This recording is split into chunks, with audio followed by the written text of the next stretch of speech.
Okay, so we're going to basically start from the beginning or scratch. And what I'm starting with is TradingView. This is where I do all of my charting. It's a free program. You've probably seen it, okay? Now, where I start before I go into equities, options, whatever I'm doing. And that might be a little confusing, but I'll jump into it, right? I always start with futures. And if you're trying to understand what futures are, it's the S&P 500 and the NASDAQ 100. If you're looking at the stock market, you're trying to trade, it's typically SPY or QQQ, okay? Now, I'm going to tell you something. You don't want to start there, and you've probably heard me say this before. You want to start with the NASDAQ NQ, and futures do change, but it's usually NQ or ES, okay? That's what you're looking at. You can throw in Dow, which is YM as well, but this is your primary focus, okay? Now, if you also are a little bit confused on some of the lines on my screen, I have all those videos also on the channel education-wise, but for the sake of this video, I want to run through the whole timestamp or like the whole process of what I do to find these trades. So really quickly, we'll jump into the NASDAQ, because if you're looking to trade tech like Tesla, Amazon, well, Amazon actually moved to the Dow, but Meta, Netflix, Nvidia, Microsoft, major names, right? Then you're looking heavily at tech, and that's your primary focus, okay? So what we do here is we jump into the NASDAQ, okay? And now what I always tell new traders to do is stop focusing on small time frames and focus and zoom out on larger time frames. So this is the top-down approach. We start at higher levels and move slowly down to the smaller levels. So if it's the weekend, like right now, right, then I'm not going to spend time on the 5 minute because the market's not even open. I'm going to go to the weekly and the daily. And so all I really need to do, and we'll actually get rid of all this real quick so you can just see, all I really need to do here is just establish my levels and ultimately where we are at. Because in reality, do I need to chart all this down here? Do I need to chart somewhere that we're probably not going to go this week? Not necessarily. And also your levels and the work that we put in on higher time frames will remain on your chart for forever almost, right? Because you're going to come back to those levels. So really quickly, let's jump in here. Let's go to previous all-time highs right there. We had back in 2021. We're going to mark out our new previous highs that we just established as well back in March right there as well. And then we're also going to mark out some previous highs here just really quick. And we have all this mentioned on our previous YouTube video. So again, all this stuff is literally at your disposal for free. We're not charging a dime for any of this. So again, you can go through all of this, and we're just going to jump in. So this is the weekly. Now we'll work down to the daily really quick, right? And then we're going to establish, and I'm going somewhere with this. So what we know here, just off the daily and weekly levels, that we are in a clear uptrend. So if I'm looking at the trend that's directed to us right now, then what do we know? That we want to favor trading tech to the upside. Now you're saying, well, Tyler, what about these declines here? Well, I'm just telling you on a timestamp level. If we really measure out the amount of time that we spent in this overall uptrend, so we kind of broke out right here, you've basically spent, give or take, since February of 2023 till right now, which is around June 1st actually today. So about almost a year and 3 months, give or take, in an uptrend, just go spending time to the upside. If we measure the downside here, you spent around 2 months, give or take, right there, from August to the end of September, middle of October, and then the rest was continuation back to the upside once you bounce off your key levels, right? Major things to understand. So the number one thing, we want to trade in the direction of the NASDAQ. Now you might say, well, Tyler, what happens during that 2 month down period? Simply for me, I trade less. Now there are some times when you get a little bit more advanced where you can trade in that overall direction, but that shouldn't be your main focus, okay? Now, this is another key point here. If you just want to trade based on the NASDAQ, that is totally a viable strategy for people. I don't love it, but again, you're going to focus on trading just SPY and trading Qs. Now, if you're focused more on the NASDAQ, which I think for day traders makes more sense, but just does, I like tech more, then Qs are going to be your best friend. Now, people always tell me, Tyler, should I be trading daily? Should I be trading weekly contracts? What should I be doing with those? Now, again, I want to spend some time here before we go fully into equities and what I do with more of the stocks that I trade options-wise, okay? I don't think for new traders, even intermediate traders, daily contracts are your answer. I still think weeklies can make sense, at least 4 days out, right? You have time on those contracts a little bit, but you need to understand that you are set to lose a lot of money very quickly if you're wrong, right? So just for instance, on the day, the June 3rd, this is for Monday, coming this Monday, right? From Friday into Monday. These contracts are down 84%, 38% on the day, 55%, 70%.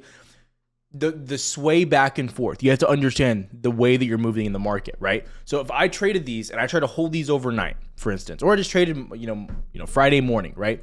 Let's go look at Qs and how you traded. And this does happen. Now, this is a pretty good example because you had some wild movement, but this is your day here on Qs. Okay, your day begins right here. I already knew.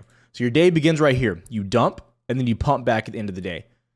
So if you were trying to hold something or swing trade something or just hold something throughout the day, you lose money most likely both ways. So you need to understand where you're at and kind of what your goals are with that as well. And I'm always trying to put myself in one position. It's a winning position, right? I want to always put myself in a position that I am not risking more than I'm willing to make. And then I'm always covering my risk throughout the trade as well. Because I know something is a constant. I'm going to lose in my trades eventually. I know some people like to get on this platform and tell you you'll never lose, but I promise you will lose, okay? It's going to happen, but it's how you control that and understanding when that does happen. So what do we know here? Okay, NASDAQ. So all I know here is that, one, we have our key levels, what we're looking at really quickly here, and how we're responding, right? Then we have a little bit of a zone marked out here, which we went over. We have that in our supply and demand video, so you can go into that as well.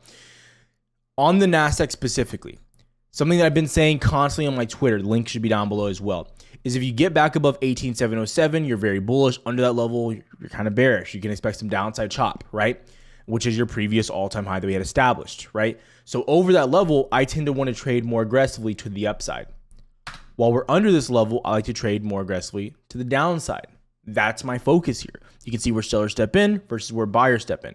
How you react, and then ultimately how you reacted there as well. So you can see where those reactions happen.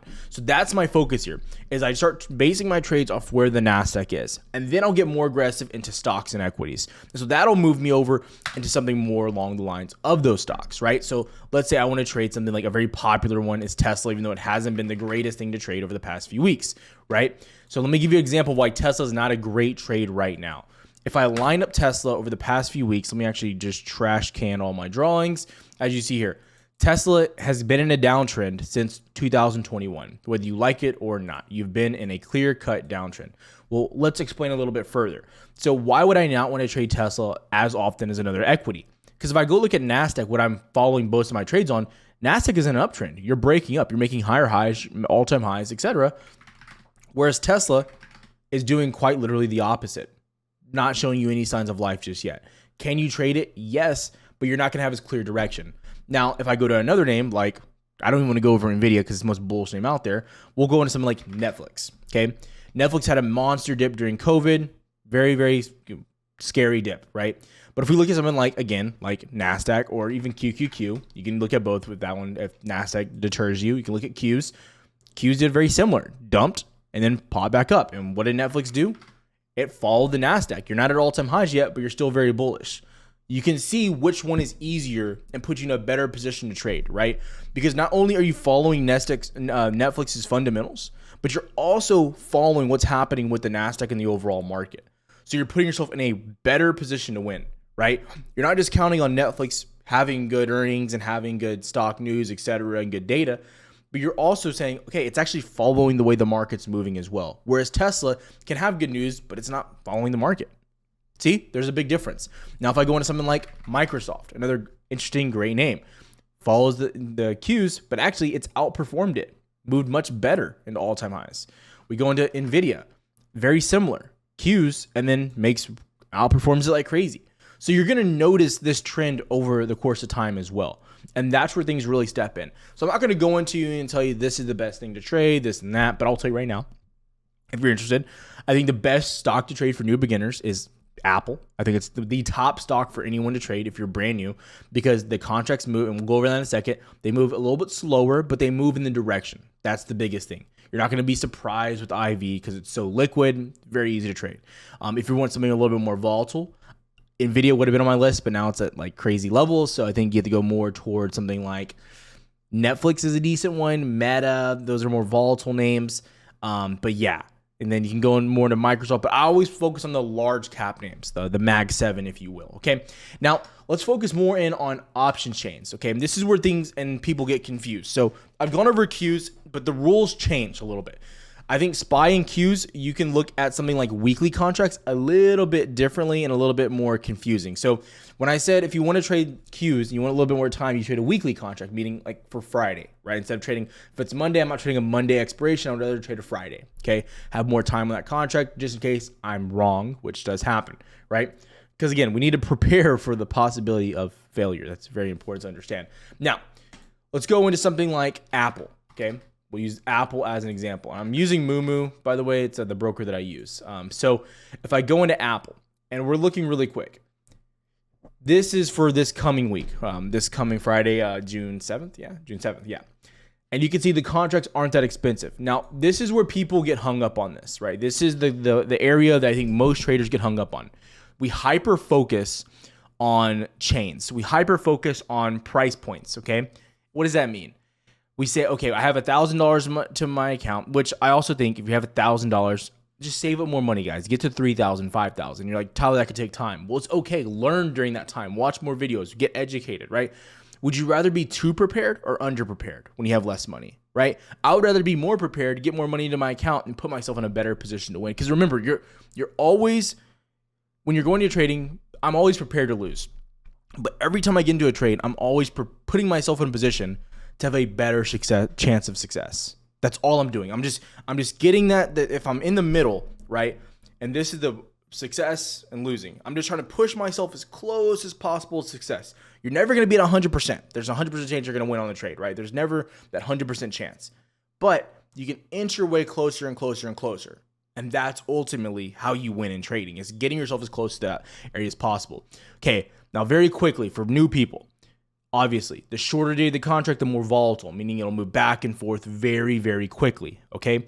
And most of your brokers as well will have little charts as well. So if you look on our right-hand side, they'll have the Apple chart and then your option chart as well when you click on it. So if I click on this one, it'll change to this one as well, okay? You can expand it. You can look at it as well on here, but for the sake of the video, I don't want to do that right now, but you can literally chart out your option trade and how it moves, okay? Now, Apple, again, this is one of those things for newer traders because I know newer traders love shorter dated contracts. Apple's one of those stocks you can get away with because it moves a little bit slower, and Apple's not going to move 7% in one day typically. But if I go to a stock like, let's say, NVIDIA, okay? NVIDIA is something that can torch you, okay? It can, right? These contracts, 23 down 23% on the day, right? The puts back and forth. There's no real decision there, okay?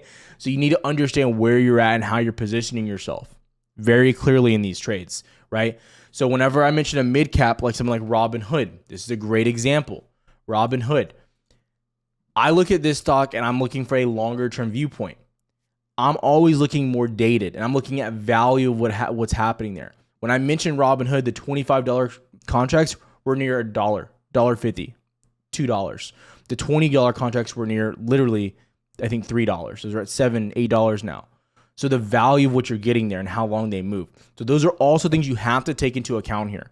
But for the sake of day trading, getting into trading, looking at options, etc., I'm going to tell you right now, what you should always do, this is your rule of thumb, do your own DD when it comes to trading. We're looking at Microsoft. Always focus on monthly contracts. If you're new to trading, when it comes to stocks, you thank me later. Monthly contracts are your best friend. And you're going to see they have more open interest. They have more volume, which really matters as well when you're getting that liquidity in and out of the trade and volatility coming in there. So you're going to be able to see a lot more open interest here, right? If I go to something like the 14th, right? It's not a monthly, right? But you're going to be able to see a lot less open interest in here as well, right? A lot less. An open interest means contracts that are actually on the book that have been held, they're not day traded back and forth.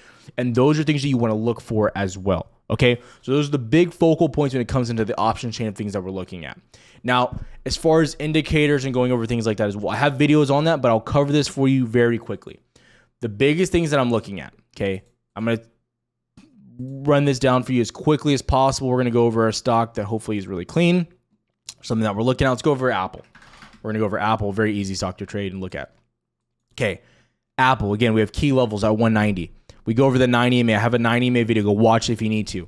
Look at the continuation. You get back for the 90 MA off that key level to bounce. You grind up from 190 all the way into 191 for a scalp if you want. You kind of range back, you get back above, hold a few candles above, you go from 190.6 all the way back into 192.5. Great overall movement. Great movement on the 90 MA. Good signs for continuation. The VWAP is also going to be your best friend. The VWAP, though, where it's really going to come into play here, is going to be on the NASDAQ because it's gonna hit it almost every single day. But it's going to show you when trends actually flip. When NASDAQ breaks above the VWAP here, you get a clear-cut run, almost 200 points, 150 points to the upside once that trend flips. Before that, it was a lot of stagnation. We got a lot of projections happening there as well. Okay, there's a clear-cut difference. Once you break and get above that level, trends flip. ES, the S&P 500. Look at the chop there. For almost 2.5 hours, you trend at that level of VWAP, you break above, the trend flips, you push into our key levels, right? So understand what you're looking at. So for indicator-wise, I would tell you guys VWAP, 90 MA, volume. Those are your bread and butter indicators. Then you're going to want to learn key levels and supply and demand. We have videos on that as well to break that down for you. If you have questions, comment down below. Hopefully this broke this down for you. Have a good one, traders. I'll see you next time.